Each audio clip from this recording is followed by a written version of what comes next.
ജമാഅത്തെ ഇസ്ലാമിയുടെ വിദ്യാഭ്യാസ സ്ഥാപനങ്ങളിൽ അവർ പഠിപ്പിക്കുന്ന പാഠ്യപദ്ധതികൾ എത്രത്തോളം നമ്മുടെ ദേശത്തിന് ദോഷകരമാണ് എന്ന വിഷയമാണ് നമ്മൾ ചർച്ച ചെയ്യുന്നത്. പല ഇസ്ലാമിക ഭീകരവാദികളെയും വെള്ളപൂശുന്നതും കൊടും തീവ്രവാദ സംഘടനകൾ മികച്ചതാണെന്ന് വിശദീകരിക്കുന്നതുമൊക്കെ ആയിട്ടുള്ള പാഠ്യപദ്ധതികളാണ്. അപ്പോൾ കേരളത്തിൽ വി.ഡി. സതീശൻ ഉൾപ്പെടെയുള്ളവർ ജമാഅത്തെ ഇസ്ലാമി മതരാഷ്ട്രവാദം ഉപേക്ഷിച്ചുവെന്ന് ഘോരഘോരം പ്രസംഗിക്കുന്ന ഘട്ടത്തിലാണ് ഇത്തരം പാഠ്യപദ്ധതികൾ വീണ്ടും ചർച്ചയാകുന്നത്.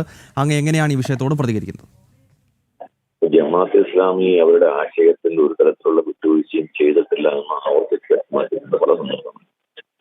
അവർക്ക് ജനാധിപത്യം, ദേശീയത, അതേപോലെ മതേതൃത്വം, ഈ മൂന്ന് സങ്കല്പങ്ങളോടും ഒട്ടും യോജിപ്പില്ല എന്ന് അവർ വളരെ വ്യക്തമായിട്ട് നേരത്തെ തന്നെ പ്രഖ്യാപിച്ചതാണ്.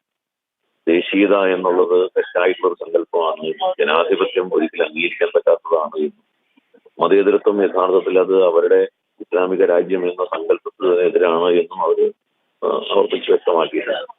അപ്പോൾ ജമാഅത്തെ ഇസ്ലാമിയുടെ ആശയങ്ങൾ ജമാഅത്തെ ഇസ്ലാമിയുടെ സ്ഥാപനങ്ങളിലൂടെ അവർ പ്രചരിപ്പിക്കുകയാണ്. അങ്ങനെ പ്രചരിപ്പിക്കുന്നത് ഒരു ഇസ്ലാമിക രാഷ്ട്രം, ഇസ്ലാമിക രാജ്യം ലക്ഷ്യം വെച്ചുകൊണ്ട് തന്നെയാണ്. അപ്പൊ ഇസ്ലാമിക രാജ്യം സ്ഥാപിക്കുക എന്നുള്ള ലക്ഷ്യം മുൻനിർത്തിക്കൊണ്ട് ഇസ്ലാമിക സംഘടന ജമാഅത്തെ ഇസ്ലാമി അവരുടെ സ്ഥാപനങ്ങളിലൂടെ അവരുടെ ആശയപ്രചരണം നടത്തി വരികയാണ്.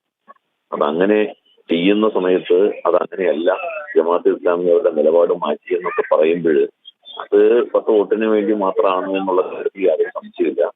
ദേശീയ താല്പര്യങ്ങളെ,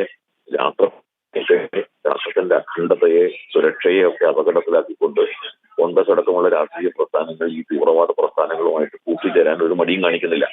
10 വോട്ടിന് വേണ്ടി രാജ്യത്തിന്റെ സുരക്ഷയെ അവർ ഒറ്റുകൊടുക്കുകയാണ്.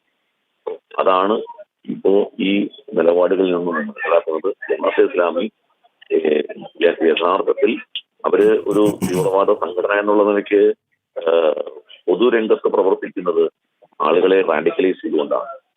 അവരെ മുഴുവൻ മത തീവ്രവാദികളാക്കുന്ന ആശയ പ്രചരണത്തിലൂടെയാണ് ജമാഅത്തെ ഇസ്ലാമി പ്രവർത്തിക്കുന്നത്. ലീഗ് അടക്കമുള്ളവരെ ജമാഅത്തെ ഇസ്ലാമിയുടെ സ്വാധീനത്തിലാണ്.